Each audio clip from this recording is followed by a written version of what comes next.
तो साथियों ईपीएस 95 के कर्मचारियों के लिए अब जाकर के खुशी की खबर आ गई है। और खुशी की खबर क्या है ये तो मैं आप लोगों को डिस्कस करूंगा। इसके अलावा ईपीएफओ ने एक्चुअली क्या स्टेटमेंट दिया है उस स्टेटमेंट पर भी हम लोग आएंगे। लेकिन जो संघर्ष वास्तविकता में जिस महोदय के द्वारा किया गया उन महोदय को एक बार आपको दिखाना चाहूंगा।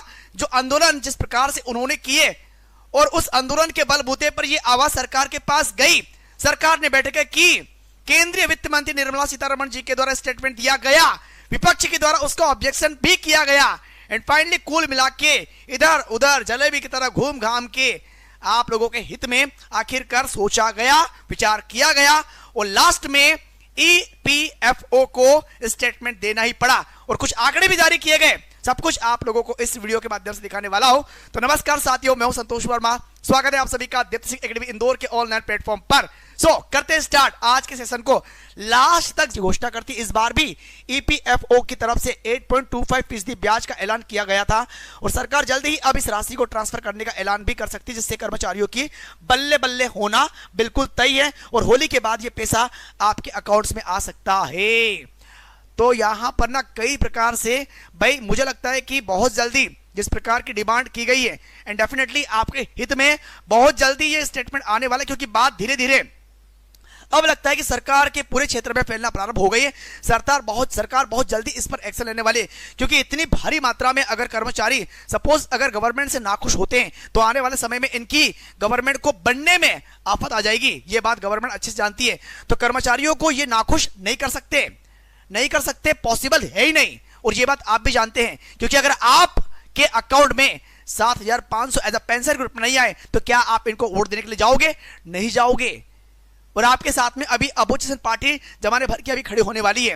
हालांकि फिलहाल गवर्नमेंट आपके हित में तमाम प्रकार के निर्णय लेने में सक्षम है और निर्णय ले भी रही है और बहुत जल्दी होली तक या होली के पहले भी एक गुड न्यूज आपके लिए मिल सकती है, आपको मिल सकती है। बाकी जो भी न्यूज मिलेगी वो इसी प्रकार से वीडियो के माध्यम से आप लोगों तक पहुंचाई जाएगी। सबसे पहले इस बात को ध्यान में रखने के लिए दीप्त सिंह एकेडमी को सब्सक्राइब करना मत भूलना, ताकि आने वाले न्यू जानकारी के नोटिफिकेशन आप लोगों तक समय पर पहुंच जाए। बाकी इस वीडियो के माध्यम से आपके मन में क्या विचार आ रहा होगा, अपनी राय कमेंट सेक्शन में लिखने का प्रयास जरूर करिएगा। बाकी हम लोग मिलेंगे अगले वीडियो में एक नई जानकारी के साथ में। सो अभी के लिए बहुत धन्यवाद, थैंक यू, जय हिंद, जय भारत।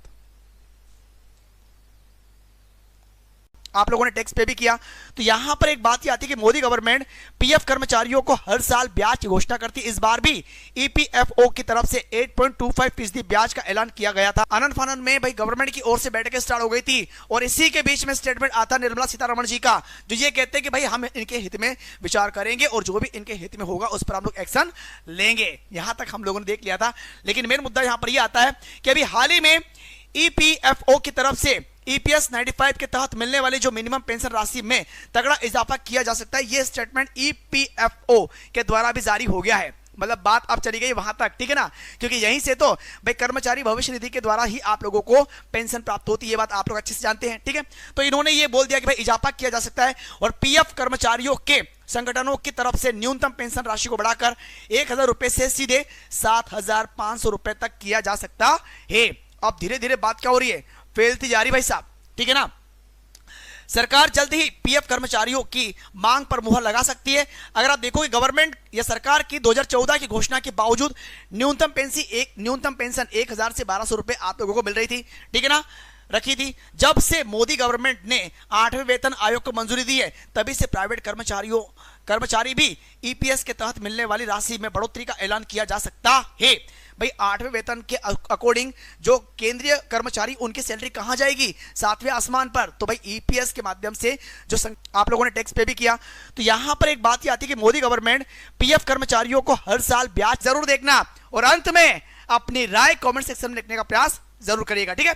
तो भाई हम लोगों ने ये देखा कि ईपीएफओ यानी कि एम्प्लॉइज प्रोविडेंट फंड ऑर्गेनाइजेशन यानी कि कर्मचारी भविष्य निधि की बात हो रही है और इन्होंने भी हाल ही में एक स्टेटमेंट जारी किया। मैं उस स्टेटमेंट पर आऊंगा, लेकिन उसके पहले भाई जिस प्रकार से ईपीएस 95 के जो कर्मचारी थे, संगठित क्षेत्र में काम करने वाले कर्मचारी, इन्होंने जिस प्रकार से आंदोलन किए, भाई अपने हक के लिए जो लड़ाई लड़ी, और लड़ाई कैसी लड़ी, तो इसमें जो मुख्य भूमिका निभाई उनका नाम है कमांडर अशोक राउत, जो कि नेवी के भाई ऑफिसर है। आप लोगों को मैंने बताया था 30 साल तक इन्होंने एज ए कमांडर वहां पर जॉब किया था। रिटायरमेंट के बाद में इन्होंने एक लीडर के रूप में दिल्ली में कई आंदोलन किए। आंदोलन कैसे थे सर? इस प्रकार से इन्होंने आंदोलन किए, फिर चाहे वो जंतर मंतर की बात हो या फिर रामलीला मैदान की बात हो।